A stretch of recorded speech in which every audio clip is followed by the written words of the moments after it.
Getting into optometry school is not as easy as it sounds, but here's how it went for me, and maybe some of the things that I shared today could help you know what your next step is to getting into optometry school. So really the first thing is getting it to become a reality to you. I first went in to get glasses when I was 20 years old. I just went into like an American Best, GPA exam, just got glasses. And that's the first time I was exposed to optometry, the profession at all. Before I thought, medical, whatever, not really like it. Well, I didn't like it because I thought, blood and guts. But I learned, right, that when I was 20, I went to a medical professional and there was no blood and there was no guts. And so I was like, wow, it was on my radar. And so I got into college after that. I didn't start college until I was about 20. And I took a class called Intro to Medicine because, I just thought, what the heck? And, I ended up hating it, but the first person that presented, guest speaker, was an optometrist. Or actually, no, it was an ophthalmologist because it's Intro to Medicine. But he mentioned in his little presentation about optometry.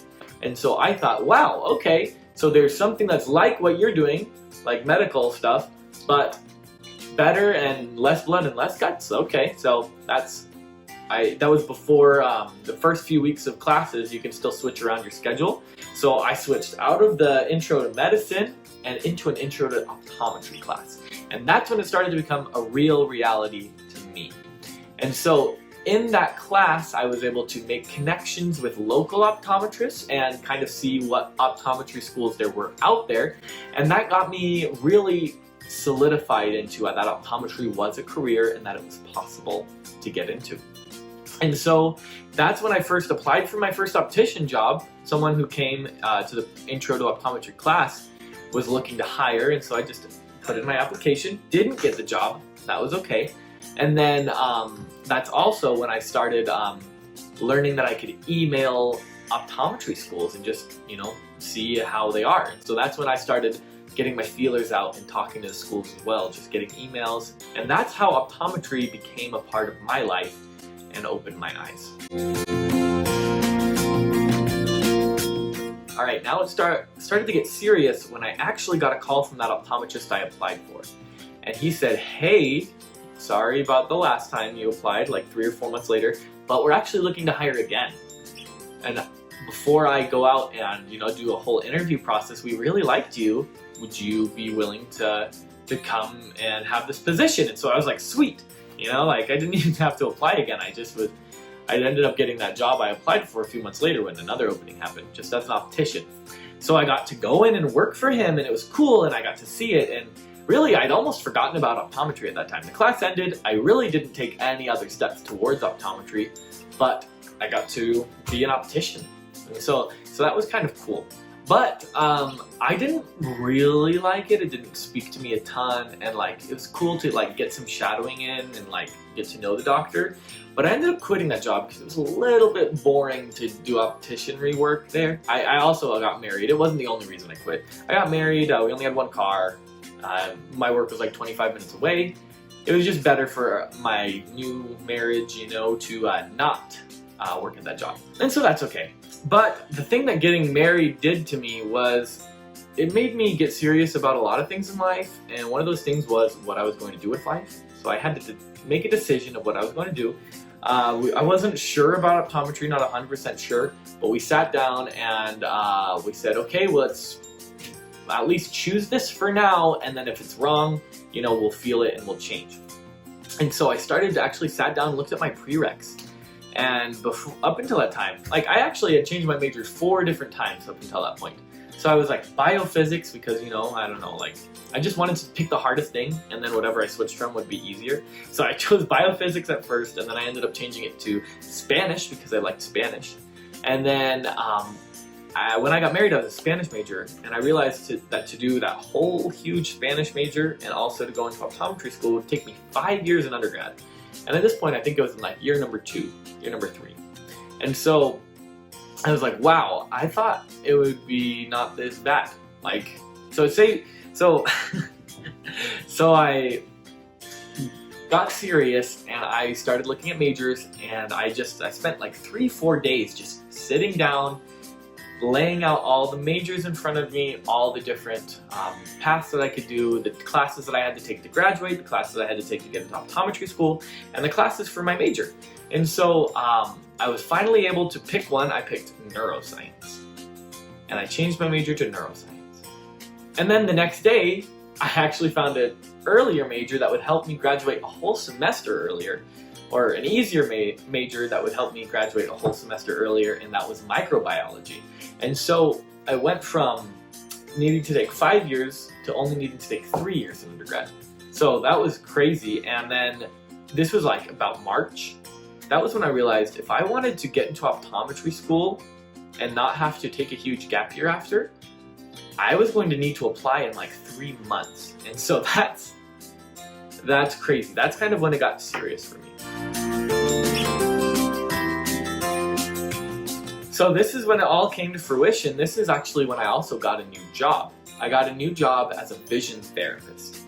And this is just a local clinic was putting out ads for applying to be a vision therapist, or actually applying to be an optician in the pre-optometry group that I was in.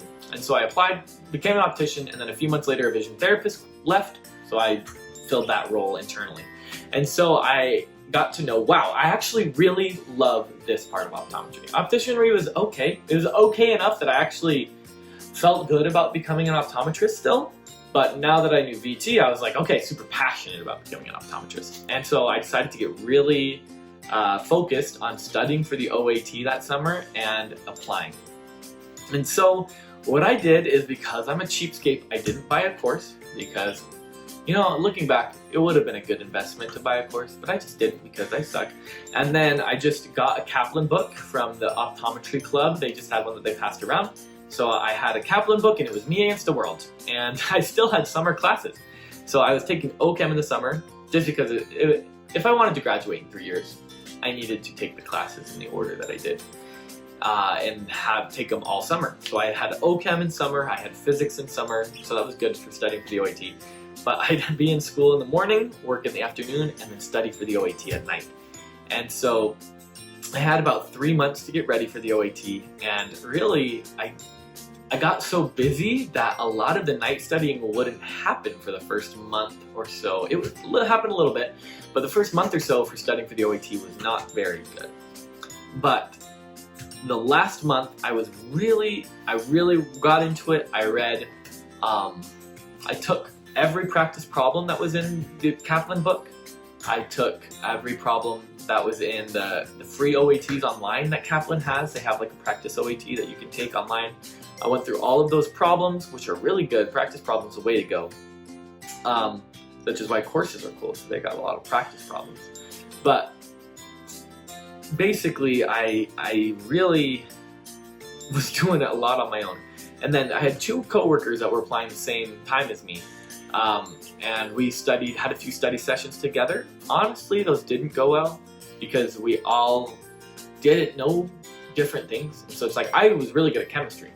They weren't. And they were really good at like biology. Biology was my worst part. Or things like that. And so it was hard because it was either I go in and they get nothing out, or we go in and I get nothing out. So we had a few of those study sessions. Didn't really help too much studying with people.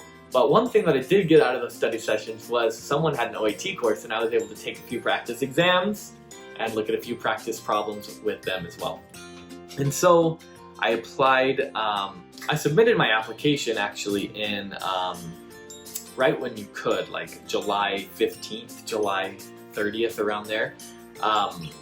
Just middle of July, because it opened like the end of June, beginning of July.